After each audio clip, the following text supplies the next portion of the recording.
다 같이 읽겠습니다. 시작. 여호와께서 모세에게 말씀하여 이르시되 너는 이스라엘 자손의 온 회중에게 이르라. 너희는 거룩하라. 이는 내 여호와 너희 하나님이 거룩함이니라.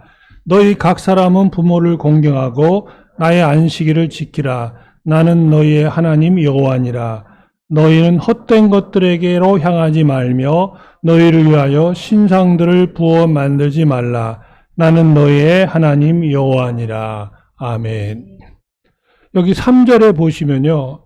너희 각 사람은 부모를 공경하고, 그런데 우리말 성경의 옛날 번역에 보면 부모를 경외하고라고 번역이 되어 있어요. 그 번역은 조금 이렇게 잘된 번역은 아닙니다. 공경이란 번역이 더 맞고요. 경외라는 단어는 하나님께만 쓰기 때문에 부모를 경외한다는 말은 조금 맞지 않는 것 같아요. 그런데 이제 번역을 새로 한 걸 보면 공경이라고 번역을 했고요. 나의 안식일을 지키라. 나는 너희의 하나님 여호와니라. 그 영어 성경에 보면 거기 each of you 중간에 빨간 글씨로 되어 있죠. must respect라고 되어 있습니다. His mother and father. 그 must respect라는 말이 우리말에는 must가 없잖아요. 부모를 그냥 공경하라고 되어 있는데 원래 원문에는요. 히브리말 원문도 그래요. 부모를 반드시 공경해야 된다. 이렇게 되어 있어요. 반드시. 그냥 선택이 아니에요. 그게 너무 중요한 표현이 우리말 성경이 다 표현이 안 되기 때문에 제가 좀 서론적으로 말씀을 드립니다. 우리가 하나님을 믿고 또 하나님을 의지하고 또 예수 안에서 거듭난 하나님의 자녀들입니다. 그 자녀들이 하나님이 보실 때 얼마나 존귀한 자녀들입니까? 저와 여러분은 우리가 행위를 잘해서 거룩하게 잘 살았기 때문에 구원받은 게 아니고 우리가 아직 죄인 되었을 때에 아직도 죄가 있음에도 불구하고 예수 그리스도께서 우리의 죄를 대신하여 십자가에서 죄의 값을 치러주심으로 값을 치러주셨기 때문에 우리가 그 은혜로 값없이 은혜로 믿음 안에서 하나님의 구원을 즉 영생을 얻게 된 것입니다. 그게 거듭남이요 하나님의 자녀됨의 축복이죠. 그런데 그 대가가 너무너무 큰 대가예요. 하나님의 아들을 대신 죽게 할 만큼, 그것도 그냥 갑자기 죽은 것이 아니라 수많은 고통과 아픔과 피 흘림을 통해서 내 죄의 고통과 모든 죄값을 치러주셨습니다. 그래서 너무 가치 있게 우리가 구원받은 거죠. 그런데 그런 자녀들을 하나님 보실 때 얼마나 존귀하게 보일 것 같아요. 우리 어머니들이 아이를 10달 동안 이렇게 태아에서 기르다가 나중에 출산을 하는데 피 흘리지 않고는 애가 태어날 수 없습니다. 예수님이 십자가에 피 흘림 없이는 우리가 죄사함을 받을 수 없듯이 지금도 모든 이 땅에 태어나는 생명은 피 흘려 태어나게 됩니다. 대가를 치른다는 뜻이죠. 그런데 그 아기를 이제 어렵게 출산한 엄마가 아이를 볼 때 또 기르면서 얼마나 귀하게 느껴질까요? 아버지도 마찬가지고 어머니는 더 할 겁니다. 그래서 여인이 어찌 그 낳은 자식을 잊겠느냐. 하나님은 혹시 여인은 잊을지라도 하나님은 절대 잊을 수 없다. 그 말씀을 하신 것은 바로 거듭난 그리스도인들의 특별히 주신 하나님의 사랑의 메시지다. 그런데 그런 그리스도인들이 귀한 사람들이 세상을 이 땅에 상당한 기간 동안 하나님의 백성으로 살다가 우리가 하나님 나라에 들어가게 됩니다. 그런데 어떤 사람은 참 행복하고 복되게 살기도 하고 어떤 사람은 예수 믿는 사람임에도 불구하고 많은 그 아픔과 불행을 다 겪어야 되는 그런 또 어려운 인생을 사는 분도 계십니다. 참 안타깝기도 하고 하나님 마음이 얼마나 아플까. 우리 부모님들이 자식이 건강하게 잘 살아가고 행복하게 살면 너무 기쁘잖아요. 뭐 더 바랄 게 없죠. 저는 효도가 뭔가 이렇게 정의를 내리라고 말한다면 저는 이렇게 정의를 내립니다. 자식이 부모에게 걱정 안 끼쳐드리고 그냥 행복하게 기쁘게 아름답게 잘 살아주는 것만으로도 그건 진짜 큰 효도다. 그렇게 저는 정의를 내립니다. 하나님도 우리를 바라볼 때 동일한 마음이라고 생각이 듭니다. 그래서 어떤 사람은 하나님이 내리신 그 놀라운 축복을 그릇에 잘 담아서 자기도 누리지만은 사람들에게 또 나눠주기도 하고 이렇게 전달해주는 역할까지 하는 그런 사람이 있는가 하면 어떤 사람은 자기도 그 복을 담지 못해서 누리지 못해서 정말 애타게 안타깝게 살아가는 그런 성도도 있다. 차이가 뭘까?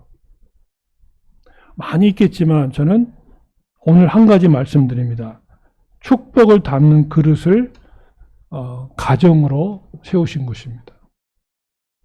그러니까 가정이 건강하고 영적으로 깨어있고 가정의 부부관계가 존중과 사랑으로 잘 튼튼하게 되어 있고 자녀들은 부모를 존경하고 공경하고 부모는 자녀를 진심으로 사랑하고 그런 아름다운 관계 속에 하나님을 경외하는 가정이 되는 그 가정은 축복을 담는 그릇이 준비된 거예요. 근데 그게 안 되면 하나님이 막 복을 내려주셔도 못 담아요. 그릇이 깨져 있거나 그릇이 담겨지면 흘러가 버리기 때문에 담아서 누리지를 못해요. 그것이 차이점이다. 저는 성경 읽으면서 자주 깨닫습니다. 성경은 가정으로 시작해서 가정의 일로 쭉 연결되다가 가정이 우리의 예수 믿는 사람의 가정도 있지만 그 가정이 모여서 예배드리는 교회의 가정이 또 있어요. 영적인 가정이죠.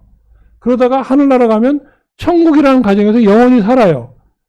성경은요, 아담과 하와를 가정을 만들어 주시고 그 가정이 깨어지고 힘들었을 때 예수님을 통해서 회복시켜서 새로운 가정을 만들어서 가정이라는 그릇 속에 살다가 그리고 영원한 하나님의 가정에 아버지 하나님을 부르면서 살아가는 영생에 누리는 가정으로 들어가는 이 여정. 그게 인생이에요. 그게 성경 전체 얘기예요. 그렇다면 오늘 말씀 속에서 복을 담는 그릇은 가정을 의미한다는 것이죠. 여러분 카네이션을 우리가 부모님께 이제 어버이 주일에 달아드리기도 하고 선물로 드리기도 하는데 카네이션 꽃말이 뭡니까? 혹시 아세요? 지금 찾아보지 마세요. 여기 핸드폰 내려놓으세요. 찾지 마시고 제가 알려드릴게요. 카네이션의 꽃말은요, 사랑과 존경과 감사라는 뜻을 담고 있어요. 근데 이 꽃말을 알고 카네이션을 달아드린 사람이 있고, 그냥 오늘 마더스데이니까, 오늘 어버이날이니까 그냥 꽃 달아드리는 사람도 있을 수 있고, 분명한 차이가 있습니다. 그리고 이 수국이 있는데 수국의 꽃말은 진실과 성실이라는 꽃말이 있습니다. 이 수국의 꽃은 제가 작년 5월 달에 제주도 가서 직접 촬영한 것입니다. 어디서 도용한 거 아니고요. 제주도에서 작년에 우리 5월 달에 우리 동기 목사님들 신대원 입학 40주년이 돼가지고 기념으로 제주도에서 만나자 그래서 제가 제 아내랑 다녀왔는데 거기서 제가 직접 찍은 사진인데 제가 수국을 참 좋아하는데 수국을 보니까 꽃말이 참 좋아요. 진심과 성실이라는 그런 뜻이 들어 있습니다. 밑에 말을 한번 읽어볼까요? 다 같이 시작. 성도의 복된 가정은 미리 누리는 천국이며 세상 사람들이 눈으로 볼 수 있는 천국이다. 예. 이렇게 좋은 가정을 우리가 받았는데 천국처럼 누리면 참 좋겠다. 하나님이 원하시고 저도 원하고 여러분도 원하실 겁니다. 요새는 아내들이 여행을 떠날 때, 아내가 여행을 떠날 때 전에는 곰국을 끓여놓고 갔는데 지금은 곰국도 안 끓이고 싱크대 위에다가 메모지 한 장 붙여놓고 간대요. 그 메모지 내용은 까불지 마 하고 붙여놓고 간대요. 까불지 마, 까는 뭐냐면 가스 조심하고 불 내지 말고 지퍼 마음대로 내리지 말고 마누라한테 절대로 전화하지 말고 라면 먹고 잘 지내라. 그렇게 이제 까불지 마 이렇게 써놓고 간대요. 남편은 전화해가지고 웃기지 마 그런데요. 그건 제가 안 하겠습니다. 여러분 자수 그림 이게 멋있죠? 오른쪽에 보면 여러분 자수 그림이 나오는데 이게 완성된 그림이에요. 아름다운 그 설산에 밑에 꽃이 피어 있는 동산, 정말 아름다운 자수의 모습이죠.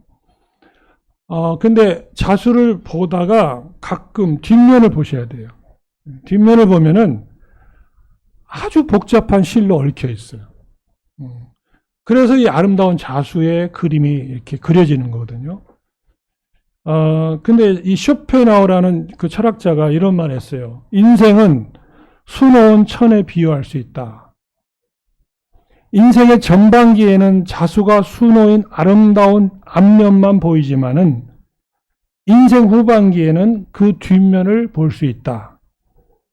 뒷면은 앞면만큼 아름답지 않지만 배울 점이 많다. 여러 가지 실이 서로 어떻게 엉키고 연결되어 있는지 보이기 때문이다. 제가 우리 어른들이 계시는데 죄송합니다. 이제 한국 나이로 올해 7순이에요. 그러다 보니까 인생 후반전에 대한 생각을 많이 하게 됩니다. 그리고 이제 은퇴도 얼마 안 남아서 제가 은퇴 준비를 영적으로도 또 여러 가지 가정적으로도 은퇴 준비를 합니다. 은퇴 준비를 하다 보니까 제 살아온 인생 쭉 한번 돌아보면서 제 인생에 보이지 않는 뒷면을 생각하게 돼요. 그게 이제 제가 자수를 보듯이 뒷면 보니까 참 복잡한 게 많이 얽혀 있더라고요. 슬픈 일도 있었고 복잡한 관계도 있었고 실수한 것도 있고 뭐 잘한 것도 있고 막 섞여 있어요. 그런데 하나님은 그걸 저를 사랑하셔서 그런지 그런 걸 또 이렇게 좋게 바꿔놓으신 게 참 많더라고요. 하나님은 합력해서 선을 이루신다는 말이 제가 가끔 은혜가 되고 이해가 돼요. 저는 실수했는데 그거를 나중에 하나님 실수를 통해서 나를 깨닫게 하고 또 더 좋은 사람으로 이렇게 만들어 가시는 그런 과정이 있었다는 것을 깨닫게 됩니다.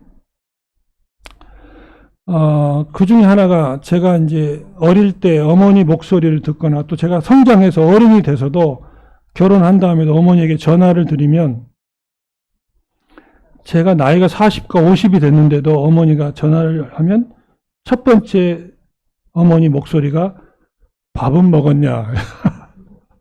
그 옛날 어머니들은 다 그렇게 얘기하시더라고요. 밥은 먹었냐, 밥 먹었냐 이렇게 물어보세요. 그럼 제가 처음에는 밥은 맨날 잘 먹어요. 이렇게 제가 얘기하다가도 자주 물으시면 짜증이 날 때가 있어요. 짜증이 나요. 자꾸 밥 먹었냐고 물어보시냐고. 이렇게 제가 그런 적이 있어요.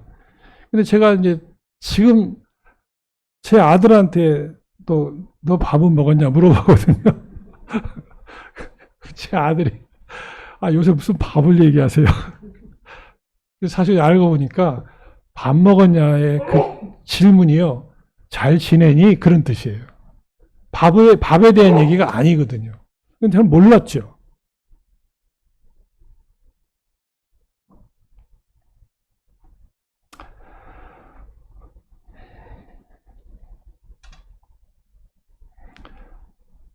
우리가 이제 살다 보면 언어에 대한 그 이해가 부족하다는 걸 많이 느낍니다. 직설적인 표현도 우리가 하지만 약간 다 이렇게 우리는 함축적인 말을 많이 하죠. 그러니까 밥 먹었냐라는 그 단어는 밥에 대한 얘기가 아니라 사실은 잘 지내고 있냐, 거기에 대한 엄마의 그 안부였다는 것을 더 실감하게 됩니다. 제가 그 레위기를 이렇게 또 우리 사역자들이 가르치기도 하고 강의도 많이 했는데요.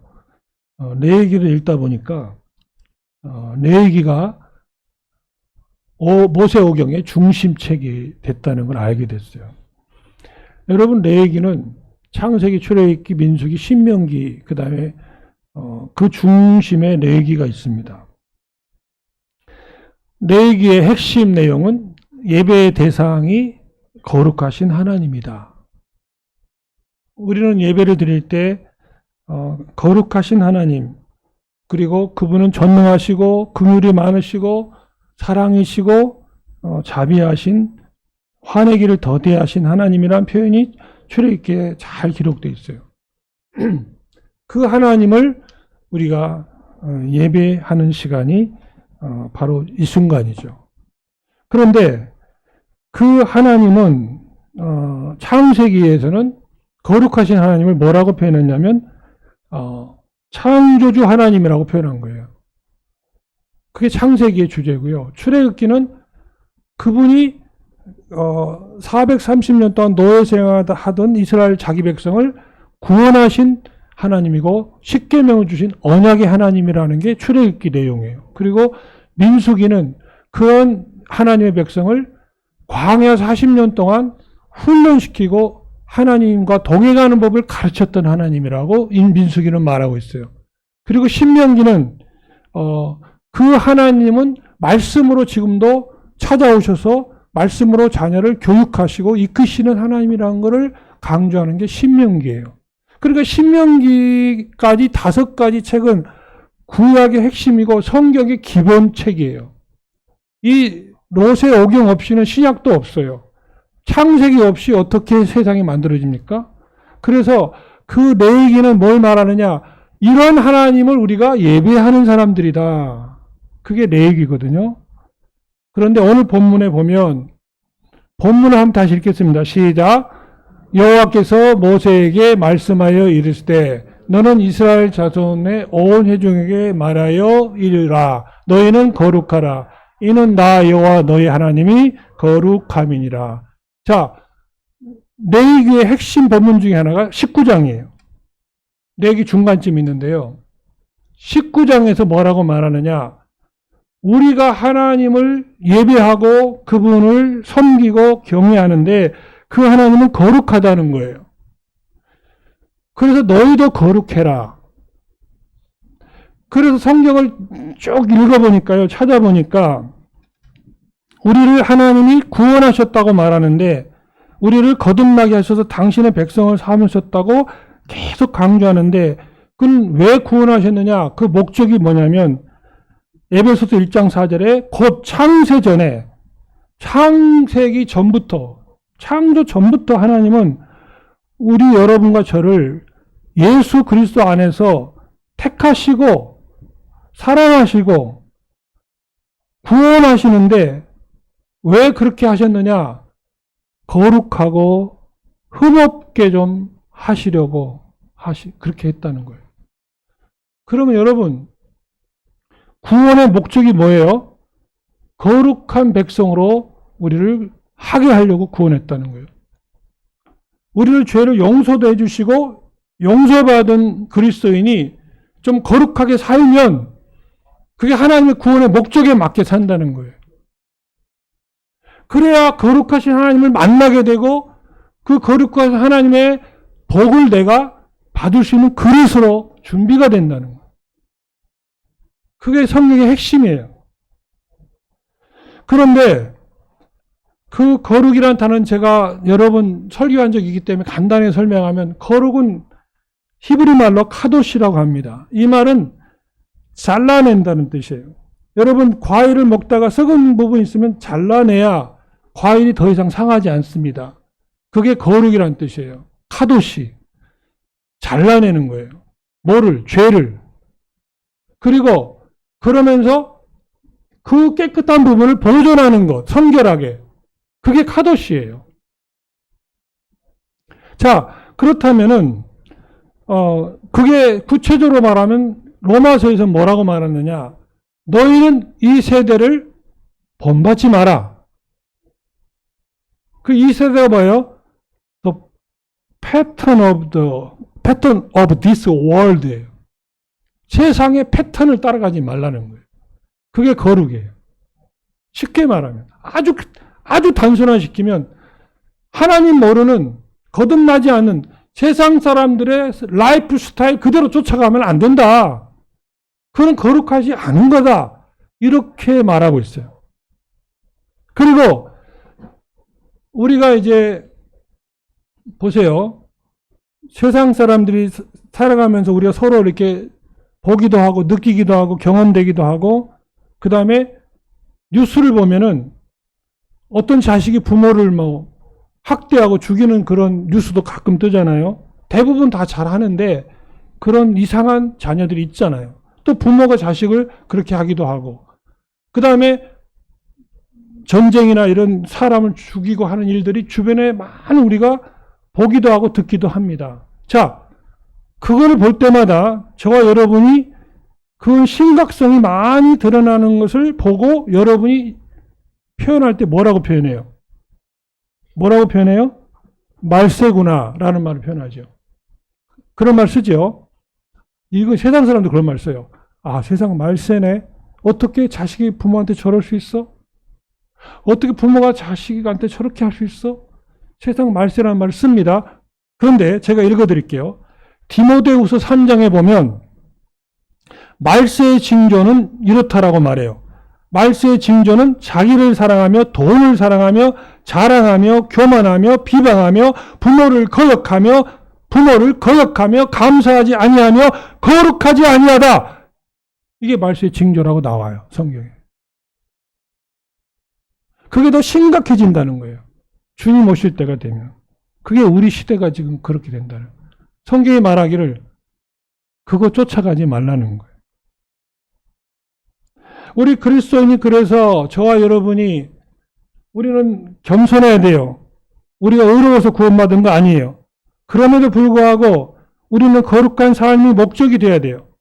왜? 그렇게 부름을 받았기 때문이에요. 그리고 우리는 왜 겸손해야 되느냐? 용서받은 죄인이기 때문이에요. 우리가 의로워서 구원받은 게 아니라 의롭지 못한데 그리스도 때문에 용서받고 우리가 의롭다함을 받았기 때문에 겸손해야 돼요. 그렇다면 어떻게 살아야 되죠? 하나님 말씀을 대할 때, 기도를 할 때 우리가 말씀을 읽고 기도를 하면서 하나님 제가 어제보다 오늘 더 좀 거룩해지기를 원합니다. 거룩하게 살고 싶어요. 그렇게 신앙생활 하라는 거예요. 그게 복받는 길이라는 거예요. 제가 죄송해요.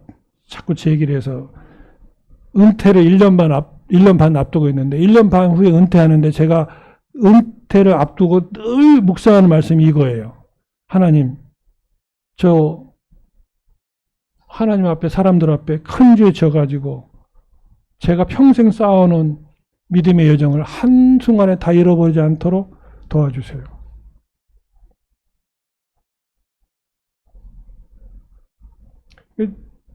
군대 가면 말년 병장이 몸조심하라 그러잖아요. 제가 말년 병장이 돼가지고 요새 목사로서 말년 병장이에요. 몸조심해요. 제가 아는 목사님들이나 또 훌륭한 우리 그 주의 종들 가운데 마지막에 큰 실수해가지고 평생 쌓아놓은 목회 그 아름다운 여정을 한순간에 다 무너뜨린 사람들이 종종 있잖아요. 여러분 뉴스에서 보시죠. 얼마나 그게 안타까워요. 그분이 평생 3, 40권 책을 썼는데요. 그 일이 터지면서 그 사람 책을 읽지도 않아요. 후배들이요. 안 읽어요. 다 폐기 처분해요. 이거 얼마나 무서운 일이에요. 그게 거룩이에요, 여러분.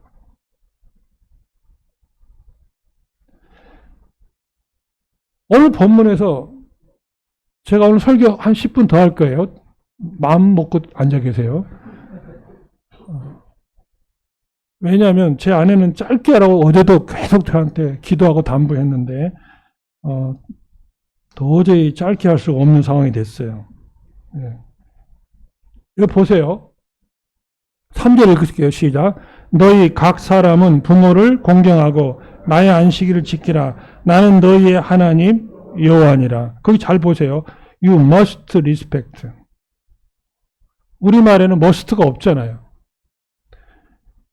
반드시 절대적으로 꼭 해야 된다. 부모를 공경해야 된다. 그리고 must reserve. 안식일을 꼭 지켜라. 안식일이 주일이에요. 두 가지만 강하게 얘기했어요. 여러분, 레위기의 핵심 장 중에 하나가 19장인데 19장에서 뭐라고 말하냐. 너희가 예배하고 섬기는 하나님은 거룩하다. 그래서 너희도 거룩해라. 거룩해라. 그래놓고 첫 번째 메시지가 뭐예요? 부모를 공경하라는 거예요. 그리고 안식일 좀 잘 지키라는 거예요. 주일을 좀 잘 지키라는 거예요. 그게 뭐냐면 거룩의 기본이라는 거예요. 거룩의 출발점이라는 거예요. 그게 레위기 19장의 핵심이에요. 그러니 가정에서 부모를 공경하지도 않는 크리스찬이 거룩할 수가 없다는 거예요. 거룩하다고 말하지 말라는 거예요. 아무리 멋있게 여기서 우리가 앉아서 예배드리고 봉사할 때 눈웃음하고 친절하게 예배드리고 봉사한다 할지라도 만약에 그 사람이 부모에게 공경하지 않고 불효한다면 하나님은 더 거룩하지 않다는 거예요. 이거 기가 막힌 얘기예요. 왜냐? 부모는 하나님의 생명의 대리자이기 때문이다. 한번 읽어볼까요? 시작. 자녀들아, 주 안에서 너희 부모를 순종하라. 이것이 옳으니라. 내 아버지와 어머니를 공경하라. 이것은 약속 있는 첫 계명이니 이로써 내가 잘되고 땅에서 장수하리라. 저를 보세요. 10계명만 보세요. 다 아시잖아요. 1계명부터 4계명까지 하나님에 대한 계명이고 5계명부터 10계명까지는 사람에 대한 계명이죠. 그게 하나님 사랑, 이웃 사랑이죠. 그런데요. 10계명 가운데 8개의 계명은 다 하지 마라, 하지 마라, 하지 마라 라고 돼 있어요. 2계명만 하라, 하라라고 돼 있어요. 하라, 하라가 뭐냐? 안식일을 지켜라. 또 하나는 부모를 공경하라. 이렇게 돼 있어요. 2개만 긍정적 명령이에요. 그리고 또 놀라운 것은 부모를 공경하라. 그 계명에만 하나님이 축복의 약속을 주었어요. 딱 하나. 축복의 약속을 주었어요. 그게 뭐냐? 그렇게 하면 이로써 네가 잘 되고 땅에서 장수하리라. 다른 계명 그게 없어요. 부모에게만 축복의 약속을 따로 붙여놨어요. 하나님은 거짓말하지 않습니다. 하나님은 신실하십니다. 약속을 꼭 지키시는 하나님이십니다. 하나님은 언약대로 이루시는 하나님이십니다. 믿습니까? 그럼 이 약속 하나님 안 지킬 것 같아요? 그럼 저와 여러분이 신앙생활 잘 하면서도 진짜 인생을 잘 되길 바라죠. 그럼 뭐 해야 돼요? 부모 공경해야 됩니다. 그거 안 하고 잘 되길 바라면 하나님은 내 약속과 다르다. 그렇게 말씀하세요. 하나님이 거짓말할 이유가 없잖아요. 그럼 여러분 잘 된다는 게 뭐예요? 반드시 많이 배우고 많이 갖는 거 말하는 게 아니에요. 여러분 그런 말을 우리는 다 알잖아요. 저 사람이 참 잘된 사람이다. 그거하고 부자다. 의미가 다르죠. 저 사람 참 많이 배웠다. 그 말과 참 잘 살고 있다란 말은 말이 다르죠. 잘 배우든 적게 배우든 돈이 좀 있든 적든 잘 되는 인생은 분명히 하나님이 평가해주는 인생이에요. 그리고 그 사람이 행복해요. 그 사람이 복이 있어요. 저는 부자 아니에요. 여러분 보실 때 저는 부자 아니에요. 굉장히 저는 그냥 밥 먹고 사는 정도예요. 그리고 저는 그렇게 뭐 많이 배운 사람도 아니에요. 머리가 뛰어난 것도 아니에요. 그런데 하나님 볼 때 저보고 너 잘 살았다. 그럼 저는 제일 행복하게 산 거예요. 그게 제일 멋있는 인생이죠. 안 그래요? 그게 잘 된다는 뜻이죠. 하나님 그렇게 해주겠다는 거예요. 그리고 장수하리라. 저 꼭 장수하고 싶은 마음은 없는데요. 하나님이 장수해주겠다면 그렇게 살 수밖에 없죠. 제 목숨은 하나님께 있으니까. 그런데 여기도 장수가 뭐예요? 건강하게 사는 거예요. 어떤 사람 순교자도 있고, 뭐, 장수 못하고 줄 수도 있고, 그럼 그 사람 저주받은 건가요? 아니에요. 하나님이 부르실 때까지 좀 건강하게 살다 와라. 아멘? 여러분, 그렇게 사셔야지요. 계속 내가 누워서 치매에 걸려서 사람도 못 알아보고 부모도 못 알아보고 자식도 못 알아보고 그렇게 오래 사는 것보다 건강하게 살다 하나님 부르실 때 가는 거죠. 그게 장수죠. 그건 하나님이 정하실 거지만. 그런데 제자들이 12명 있었는데 그 중에 한 사람만 장수하고 나머지 다 일찍 순교했죠. 누가 장수했어요? 사도 요한만. 왜? 사도 요한에게 예수님의 어머니 마리아를 복양을 맡겼잖아요. 마리아 복양하려면 사도 요한도 오래 살아야 복양할 거 아니에요. 그 사도 요한이 기록에 보면 100살까지 살았어요. 여러분 2000년 전에 100살 산다는 건 엄청 건강하게 오래 산 거예요. 그리고 건강해야 마리아 어머니를 복양할 거 아니에요. 그 베드로가 그게 배가 아파가지고 예수님, 저는 예수님이 베드로가 순교할 것처럼 얘기하시니까 예수님한테 베드로가 찾아와서 뭐라 그랬어요? 그러면 제 요한은 어떻게 됩니까? 그랬잖아요. 자기도 좀 오래 살고 싶었나 봐요. 근데 예수님 뭐라 그랬어요? 네가 할 길에 가라 그랬잖아요. 베드로는 일찍 순교했죠. 제가 그래서 김요한으로 이름을 꼭 지은 건 아니에요. 오해하지 마세요. 그건 아니에요. 제가 자꾸 친구들이 저를 만나면 왜 요한이냐, 너 오래 살려고 그러냐, 막 그런 사람이 있어요. 좀 그러지 마라. 난 그런 뜻이 없었다. 자, 부모가요, 조금 잘나고 못날 수도 있죠. 부모가 다 잘할 수도 없고. 그러나 부모는 나의 생명의 대리자다. 나는 부모 없이 태어날 수 없잖아요. 그거 하나만으로도 공경이 가능하다. 자, 그 다음에 부모는 가정의 제사장입니다. 그래서 부모가 축복한 대로 자녀들이 돼요. 하나님이 그렇게 약속했어요. 읽어볼까요? 시작. 여호와는 내게 복을 주시고 너를 지키시기를 원하며 여호와는 그의 얼굴을 내게 비추사 은혜 베푸시기를 원하며 여호와는 그의 얼굴을 내게로 향하여 드사 평강 주시기를 원하노라 하라. 이렇게 성경을 그렇게 해라. 그렇게 기도를 해줘라. 자녀들한테. 라고 하나님께서 아론에게 가르쳐줬어요. 네가 제사장이니까 그렇게 백성을 축복해줘라. 자녀들 축복해줘라.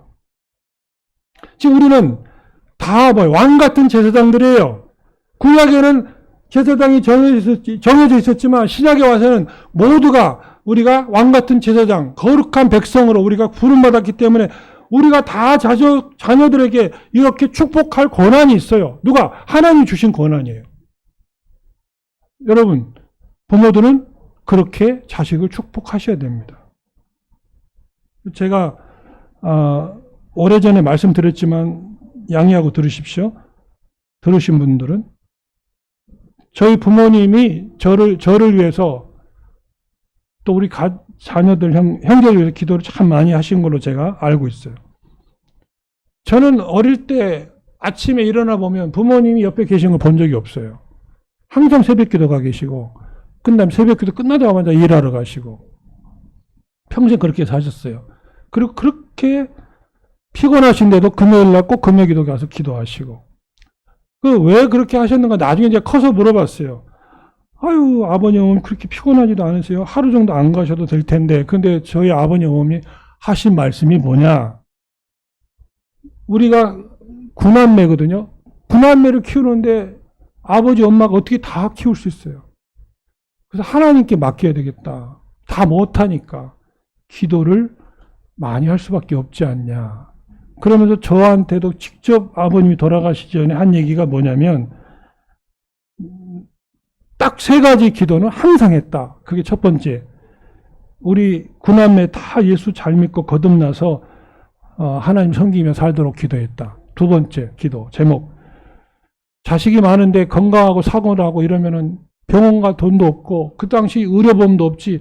병원에 가서 수술 한번 하고 재산 다 거덜날 시대인데 우리 아이들 좀 안 아프고 좀 사고 안 나고 좀 잘 커달라고 그렇게 기도했다고 말씀하셨고, 3번째 교육 좀 잘 받아서 학교 교육까지 받아서 우리가 가난해서 뭐 학비 다 못 대줘도 학교 교육 받고 사회생활도 잘하고 교회에서도 중요한 역할을 하도록 좀 기도했다. 3가지 기도 제목 저한테 가르쳐 줬어요. 그러면서 하신 말씀이 지금 지나놓고 보니까 그대로 됐다는 거예요. 저도 그걸 그대로 됐다고 인정해요. 부모님의 축복된 기도가 그대로 이루어졌어요. 그리고 제 손자, 손녀들까지 이어지고 있어요. 기가 막히죠? 여러분, 우리 다 형제들 예수 안 믿는 사람 한 명도 없어요. 다 예수 잘 믿어요. 다 교회 잘 섬기고요. 장로, 권사, 그 다음에 제일 그래도 교회에서 인정 못 받는 사람이 누구냐? 안수집사까지예요. 일반 집사는 아예 없어요. 우리 형제들이 안수집사는 제일 낮은 직급이에요. 우리 집에서는. 그리고 장로, 집사, 안수집사, 권사, 여자 장로, 그리고 목회자가 3이에요. 자, 하나님이 다 응답하신 거죠. 저희 큰형님이 87세인데 어제도 통화했어요. 이제 부모님이 안 계시니까 형님하고 통화하는데 어버이날 때도 해서 형님이 87세인데 얼마나 건강한지 저보다 더 건강하세요. 그리고 지금 다 형제들이 다 살아있어요. 우리가 7형제인데 군대 다 갔다 왔어요. 7명이 군대 다 갔다 왔어요. 내가 우리 아들 윤선이, 준선이한테 얘들이 군대를 안 가고 지금 해외에 살고 있잖아요. 군대 안 가서 가끔 저한테 아빠 좀 군대 안 가서 친구들한테 미안하다고 생각한대요. 그래서 미안할 거 없다. 우리 7명 다 갔다 왔다. 괜찮다. 제가 그 얘기 했어요. 7명 다 갔다 왔어요. 그래도 뭐 나라에서 상 주고 하나도 없어요. 괜찮다 그랬어요. 할 만큼 했다. 그 다음에 교육받고 살았어요. 이거는요, 부모의 교육 없이는 불가능하고 저는 확신하고 있어요. 여러분 자식을 위해서 많이 기도하세요. 기도 쉬지 마세요. 저 매일 기도합니다. 제 아내랑 가정 예배 드리면서 매일 기도합니다. 왜 이렇게 바빠요? 기도 안 할 정도로 바쁘세요? 기도하면 누가 역사하세요? 하나님이 하십니다. 아멘 할 때까지 설교하겠습니다. 저는. 진짜 하나님이 하십니다. 기도는요, 내가 할 수 없는 거 하나님이 하시도록 위탁하는 거예요. 그게 기도예요. 내가 할 수 있는 것도 많죠. 물론 그것도 기도하지만은, 기도하면 내가 못하는 게 너무 많아요. 손에 안 닿는 게 너무 많아요. 그걸 어떻게 할 거예요? 하나님이 하셔야죠. 그건 기도 외에는 방법이 없어요. 제가 이거 하도 재미있어서 인터넷에서 따왔는데 한번 제가 읽겠습니다.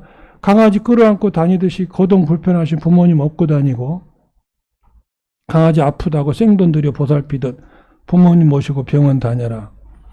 강아지 이빨 닦아주고 귀 청소해주듯 부모님 양치와 귀 청소해드리고, 강아지 배설물 치우고 똥 닦아주듯 부모님 입원하면 대소변 받아내고, 강아지 씻어주듯이 부모님 목욕시켜 드려라. 강아지 미용하듯이 부모님 용모와 의복 살피고, 강아지 잘 자나 살피듯 부모님 잠자리 살피고, 강아지 죽으면 통곡하고 핸드폰 사진과 동영상에다 탈상은커녕 1년 내내 수시로 들여다보며 눈물 흘리듯 부디 부모님의 은혜와 사랑을 잊지 않기를. 사람아 부디 사람 되거라. 아니 내가 공감이 돼서 시장 여러분한테 소개합니다. 세상이요, 부모가 강하지만 또 못한 시대가 됐잖아요. 다 그렇지는 않지만. 그래서 저는 이런 글을 읽으면서 저도 많이 돌아보고 또 자식들한테 가르쳐야 되겠다, 그런 마음이 듭니다. 제가 이것만 하고 마칠게요. 호음이라는 단어를 많이 제가 한번 말씀드린 적이 있는데 조금 더 강조하겠습니다. 호음은요, H가 홀리니스예요. 어떤 사람은 해피니스라고도 하는 사람이 있어요. 괜찮아요. 홀리니스가 뭐예요? 가정의 순결이에요. 호음은요, 순결하지 않으면 무너져요. 기억하셔야 됩니다. 가정이 무너지는 첫 번째 이유는 뭐냐? 가정이 순결하지 않기 때문이에요. 그리고 모든 하나님 관계나 인간 관계의 핵심은 뭐냐? 성결이에요. 내가 하나님 앞에 죄 지으면 하나님과 기도가 막히잖아요. 부부간에도 서로 순결하지 않으면 어때요? 부부관계에 위기가 오죠. 어느 순간에 헤어지기도 하죠. 가정의 핵심은 순결이다. 홀리니스다. 그 다음에 가정은 오아시스와 같아야 돼요. 가정은요, 집에 들어가면 좀 안식이 돼야 돼요. 쉼이 있어야 돼요. 근데 가정에 가도 힘들어. 항상 시끄러워. 싸워. 가정 안에서. 그러니 가정의 아이들이 집에 있지를 못하죠. 가출하게 돼요. 가정이 좀 편안해야 되죠. 위로와 격려와 사랑이 있어야 됩니다. 제가 어제 캐나다에 사는 며느리하고 통화했어요. 며느리가 이제 전화가 왔어요. 어버이날이라고. 제가 며느리하고 얘기하면서 며느리한테 그런 얘기 했어요. 같이 우리가 살지는 않지만, 내가 며느리 참 자랑스럽다. 왜냐하면 제 큰 며느리가 우리 손자를 키우는데 옆에 저희도 없었고, 낳아서 키우는데 친정 엄마도 없었어요. 혼자서 지금 11살이 됐는데 혼자서 다 키우고 있어요. 얼마나 힘들었겠어요. 옆에 아무도 없는 거예요. 해외에서 혼자 살고 한국인도 안 사는 동네에 살았거든요. 제가 우리 둘째 며느리는 지금 여기 홍콩에 같이 사는데 저희 아내가 일주일에 2번 1박 2일로 가서 애를 돌봐주고, 그쪽에 친정 엄마가 와서 또 이틀 돌봐주고, 이틀은 자기가 돌보고, 이렇게 해가지고 둘째 며느리를 살고 있어요. 그래서 둘째 며느리하고 제가 비교를 해가지고, 비교하면 안 되지만은 할 수 없이 비교했어요. 큰 며느리 너는 진짜 수고했다. 둘째는 너에 비하면 호강날라리 하고 있다. 내가 그랬어요. 그랬더니 엄청 좋아하더라고, 큰 며느리가. 근데 둘째 며느리한테 아직 그 얘기는 안 했어요. 전달하지 마라 그랬는데.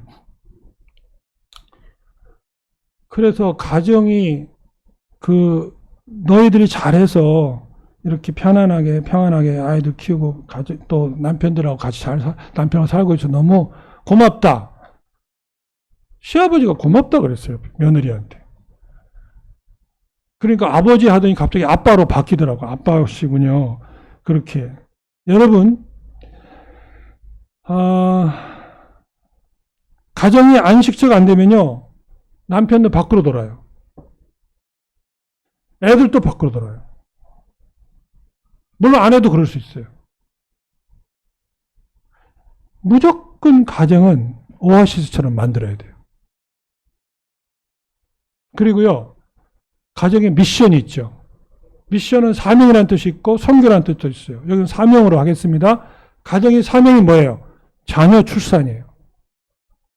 생육하고 번성하라. 땅에 충만하라. 그게 뭐예요? 자녀 출산하는 말이거든요. 그리고 그 말 앞에 하나님 뭐라 그랬었느냐? 내가 복을 내린다 그랬어요. 내가 복을 내리노니 땅에 충만하라. 풍성해라. 그렇게 복으로 선포하신 거예요. 자녀 출산은 복이다. 그리고 마지막은 에너지가 가정에서 나옵니다. 그리고 삶의 동기가 됩니다. 제가 아버지 학교 하면서 한 20몇 년 아버지 학교 강의도 하고 개설도 해주고 도와주고 중국 형제들한테 도와주고 있는데, 아버지 학교에 나온 아버지들의 고민 가운데 상당히 많은 아버지들의 고민이 뭐냐. 직장 생활에서 어려움 점이 있을 때마다 사표를 내고 싶었다는 거예요. 사표를. 그래서 어떤 아버지는 항상 사표를 여기 봉투에다 써가지고 주머니에다 넣고 다녔다는 거예요. 힘들 때마다 사표 내고 나오고 싶어가지고. 그만큼 힘들 때가 많았다는 거예요. 그런데 사표를 못 낸 이유가 뭐냐? 공통적으로 하는 말이, 자식하고 가족 생각하니까 절대로 못 넣겠다는 거예요. 어떻게 사표를 쉽게 낼 수 있냐는 거예요. 자식이 있는데, 지금 학교 다니고 뭐, 그리고 아내가 있고 그런데 어떻게 사표를 쉽게 내겠냐는 거예요. 그래서 참자. 끝까지 가보자. 그래서 지금까지 여기까지 왔다는 거예요. 대부분 다 그래요. 그럼 뭐예요? 자식이 짐이 아니라 그 아버지에게는 때로는 삶의 동기가 되고 있어요. 에너지가 되고 있는 거죠. 실제로 그렇습니다. 자, 결론적으로 말씀드립니다. 이 사진은 안 봐도 좋은데 이거 어쩔 수 없이 됐네요. 나는 내가 사랑하는 그분의 것이고 내가 사랑하는 그분은 내 것입니다. 백합화 사이에 그분이 양떼를 먹이네요. 이거 솔로몬이 슐라미 여인을 보고 고백한 사랑의 고백이거든요. 성경에 기록된 거예요. 나는 내가 사랑하는 그분의 것이고 내가 사랑하는 그분은 내 것입니다. 백합화 사이에 그분이 양떼를 먹이십니다. 이게 여러분 아내를 보고 고백한 남편의 고백이에요. 성도 여러분, 오늘 어버이 주일입니다. 참된 효도는 여러분의 가정을 행복하고 건강하게 거룩하게 만들어 감으로써 부모에게 안심을 드리는 것입니다. 그게 진짜 효도고요. 그 다음에 부모에게 용돈도 드리고 손도 잡아주고 전화도 자주 하고 그겁니다. 그런데 용돈도 잘 드려요. 전화도 해요. 가정이 엉망이야. 부모는요, 가슴이 찢어집니다. 절대 부모가 평안하지 못해요. 그게 부모의 마음이에요. 그래서 여러분이 이 말씀 붙들고 오늘 다시 한번 하나님 앞에 경건한 가정으로 또 복된 축복을 담는 가정이 되시기를 주의 이름으로 축복합니다.